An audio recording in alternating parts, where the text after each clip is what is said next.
Hello, besties and families.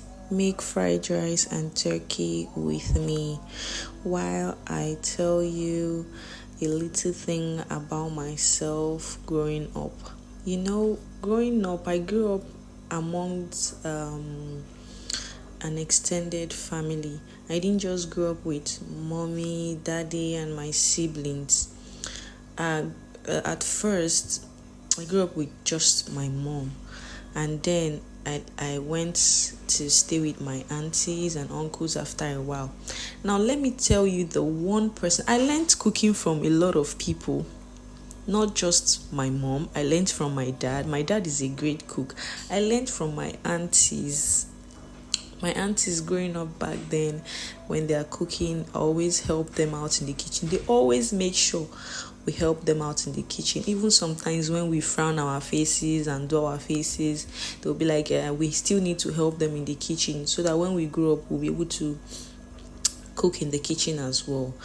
But there's this my particular auntie, may her soul rest in peace. She would just, when she's going to work, she would just tell me, I want you to make beans or I want you to make spaghetti. However, I cook the spaghetti is not her business.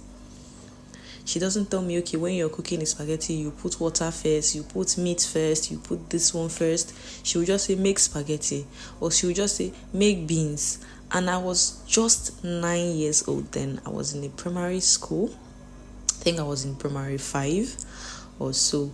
So with that, I would just enter the kitchen and I would be like, okay, I've seen this my particular auntie make spaghetti. I've seen her make beans. I've seen her make this. So I would just combine them in my head and make my food. This fried rice now, a lot of people have their own recipe in making fried rice.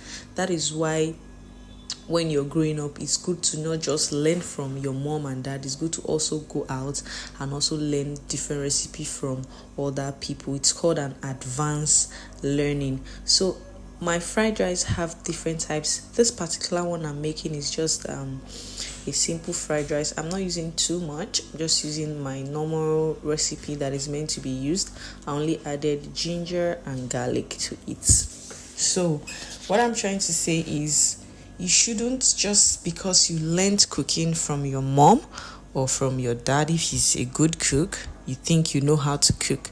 You need to also go out. There are a lot of people who knows how to cook more than wherever you learned the cooking from. Do you understand? So I learned cooking from my aunties, from my uncles, my mom, my dad, and even a stranger, even my friends. Sometimes my friend will make ogbono soup different from how I make, or will make egusi soup different from how I make, and I'll tell them, okay, teach me this particular style. I would love to learn. So learning is not just from home. If learning was just from home only, our parents will send us to the school to learn a different thing.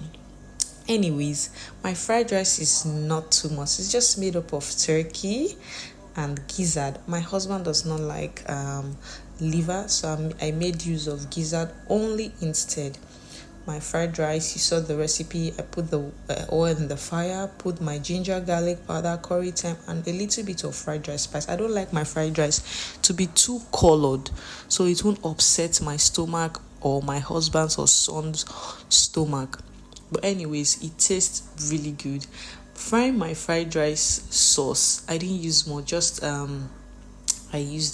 put onion, I put hot dog, I added my mixed vegetables. I bought them from the supermarket already mixed in the sachet like that.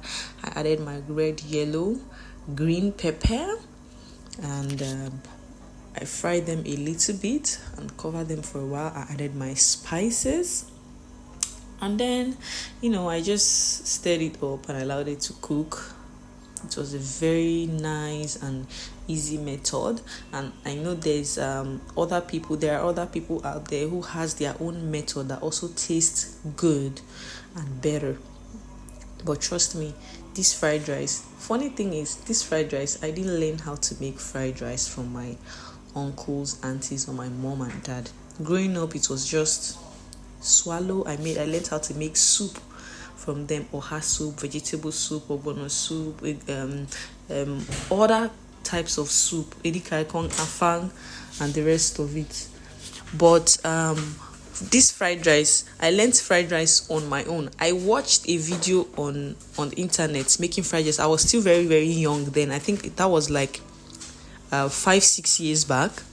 I watched a video of fried rice and I saved the video on my I saved the video on my phone, and then I said, okay, it was just me, let me cook for my portion only, then if it tastes good, I'm going to start cooking it for a larger people. Then I made the fried rice. I just watched the video, I made the fried rice. One thing is that if you don't know how to add the exact ingredients in a food, no matter how you watch videos, whether on YouTube or other platform, you won't still get the cooking right. So I just watched the video once and I made the fried rice and it came out good. Luckily, my friends came around that period and tasted it and they were like, Rosa, when are you going to make that fried rice for us again? So that was when I knew, okay, I got the fried rice right. And then I started watching more videos on how to make fried rice. Anyways, tell me this fried rice didn't come out good. I'm sure it came out good and everybody loved the food. Anyways, don't forget to like, share, comment, and please follow me if you're not following me. Thank you so much for watching, guys. Bye.